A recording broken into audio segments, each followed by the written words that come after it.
name is Rachelle Duvall, and I am with US EPA's Office of Research and Development. And today I will be presenting an overview of our work on developing performance testing protocols and targets for ozone and PM2.5 air sensors. I would like to acknowledge my co-authors, Andrea Clements and Laura Goodman. So as an outline of the talk, I'll first start out with the issue and motivation for this work. I'll go through our approach. I'll talk about some of the outcomes of a workshop that we had to inform this work and also our strategy. I'll give an overview of the reports that have been developed. I'll talk about our draft testing protocols, and we have two different protocols, base and enhanced testing. I'll go through our draft target values, our anticipated outcomes of the report, and also available resources.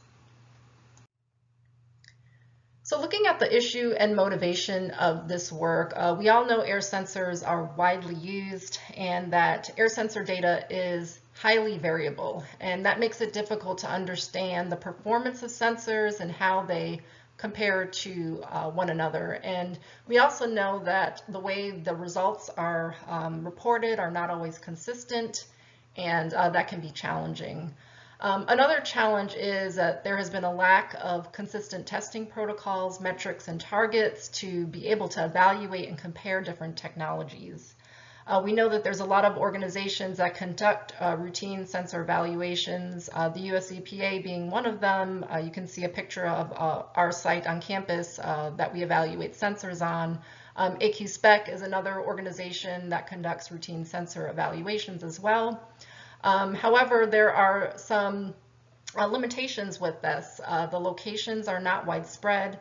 The environmental conditions are limited, so particularly pollutant concentrations, temperatures, and relative humidities are different, and these results may not always translate for other locations and conditions. And having more information on how sensors perform in more locations and different conditions is something that could be very useful for users. So these are some of the issues and motivations that have driven our work. So our approach was this. First was to review published literature that focused on a variety of topics. We were specifically interested in looking at performance attributes that are used to characterize instruments. So most of this came from regulatory monitoring networks and procedures in place for those, and how those attributes were used to characterize different instruments. We're also looking at quantitative performance metrics that describe performance attributes, and we're also interested in field and laboratory sensor evaluation results. This work has been published. Our first peer review is available online. You can click on the link here, and we also have a second peer review that will be available soon. The next thing that we did was we held two different workshops on deliberating performance targets for air quality sensors, and there's a hyperlink here if you'd like more information on those workshops. And for these workshops, we gathered perspectives from different stakeholders. So this was looking at people who were subject matter experts, air pollution regulatory entities, sensor manufacturers, a whole host of different stakeholders, and we were interested in learning about the state of air sensor technologies, different approaches that could be used for setting performance targets and standards, and also lessons learned from other organizations who are in the process of establishing similar types of testing protocols and targets for air sensors, as this is being done by many organizations now. So some of our key outcomes of our workshop, so specifically our 2018 workshop, which focused on PM2.5 and ozone air sensors, we identified many potential actions regarding sensors, and these are listed here. So documenting best practices is important, sharing quality assurance results, and also the actual data collected from sensors. And the last important item was developing a common language around evaluating sensors. Also, common performance targets and testing protocols were identified as important actions for sensors. You can see more information about the workshop here, a summary paper we had published in atmospheric environment. So our strategy for this particular work, the US EPA has developed recommendations. These are in the form of reports on performance testing protocols, metrics, and performance targets for sensor technologies. And our initial focus here is ozone and PM2.5 air sensors because there's more widespread use. We have more understanding. These technologies are also further along than sensors that measure other pollutants. And the goal of this work is to provide a consistent approach for testing sensors and also reporting results to ultimately help users in selecting sensors that meet their needs.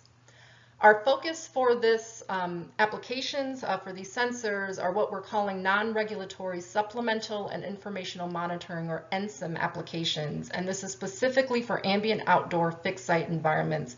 We know that sensors are used in many other environments, but we're focused on the ambient outdoor environment. And our intended audience is testing organizations, sensor manufacturers, and sensor developers.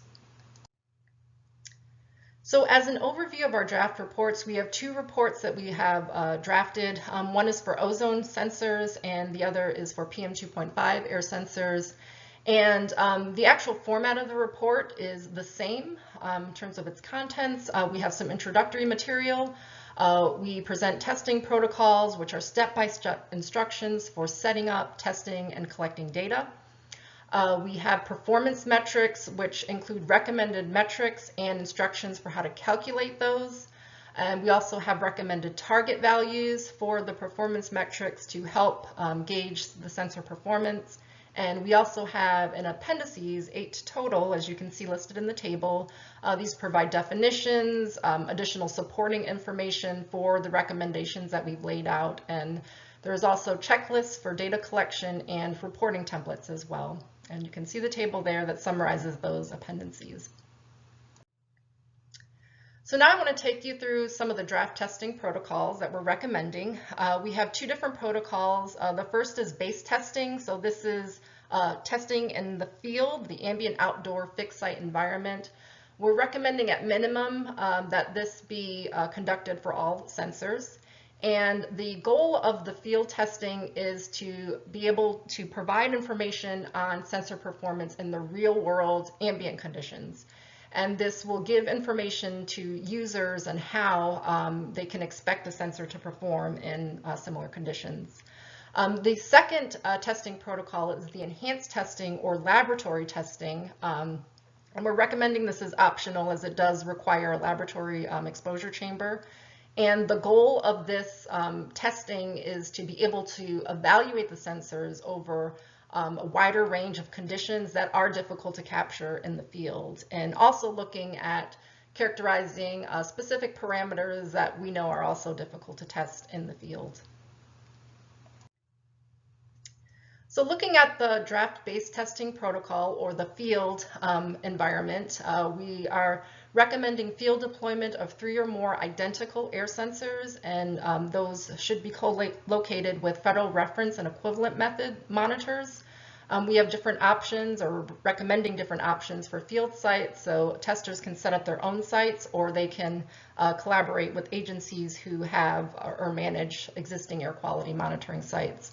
We're recommending collecting measurements for at least 30 consecutive days, and we're also recommending 2 field deployments, and this is to test the sensors under different pollutant concentrations, temperatures, and relative humidity levels. You can see our draft recommended test site selection criteria for the ozone and PM2.5 in the table here. An overview of the draft enhanced testing or the laboratory testing. We're recommending testing 3 or more identical air sensors in a controlled laboratory condition, and we're recommending evaluations under different pollutant concentrations, temperature, and relative humidity levels. And this table summarizes what we're recommending for the ozone and PM2.5. So we've selected a variety of performance metrics. Effects of interference is an important one. relative humidity and temperature, and we're recommending different temperature and relative humidity levels, as we're referring to these as moderate and elevated. We're recommending drift at day 1 and day 60, and also looking at the accuracy of sensors at higher concentration levels, as you can see in the table here. So specifically for the base testing or the field testing protocols, we're recommending certain draft target values for those. You can see in the table the performance metrics that we're recommending. So we're looking at precision, bias, linearity, and error, and those are the specific metrics that we are interested in, and our values that we have recommended for the ozone and PM2.5. And just a few important notes on this table. The recommended draft target values are based on the information that we collected from our literature reviews, and these values reflect the observed state of science, and we believe that these targets should be possible to achieve. We're also recommending that testers provide plots of their sensor data to metadata like temperature, relative humidity, dew point. We know that some of the sensors are affected by those different parameters, and we encourage testers to provide these plots so users can understand what potential impacts may be present. We're not recommending target values at this time for our draft enhanced testing protocols. Those are the laboratory testing protocols again. We're simply recommending that testers report their results. Just the final note here, as we know that sensors, the improvements will be made in the future, and our knowledge will increase as more evaluations are conducted. And we do anticipate that this information will change, and we'll have updates on these values as we have more information. So the anticipated outcomes for this work is we're hoping that we can provide a consistent approach for evaluating air sensor performance. And again, we are interested in the NSIM application, the non-regulatory supplemental and informational monitoring, and that there will be a consistent way that results of evaluations are reported. We're also hoping to help consumers make informed decisions on selecting sensors that are appropriate for whatever application of interest the NSIM application of interest is. And we also hope that these reports will help encourage innovation and product improvement in the marketplace. I do want to note that these are just recommendations. These testing protocols are completely voluntary for evaluating sensor performance. Running and conducting these tests does not constitute any type of certification or endorsement by the EPA. So in terms of our timeline and available resources, we're hoping to make these reports publicly available in the fall, winter of this year, and these will be posted to the Air Sensor Toolbox, which I'm sure many of you are familiar with, and this website provides the latest information on performance, operation, and use of sensors for a variety of users. And the information about the air sensor performance testing protocols and targets, you can see the website there. Please feel free to contact myself, Rachelle Duvall, or Andrea Clements at any time if you have questions on this work. And I'd like to conclude by thanking you for your time and listening, and also acknowledge the contributors to this report. And thank you.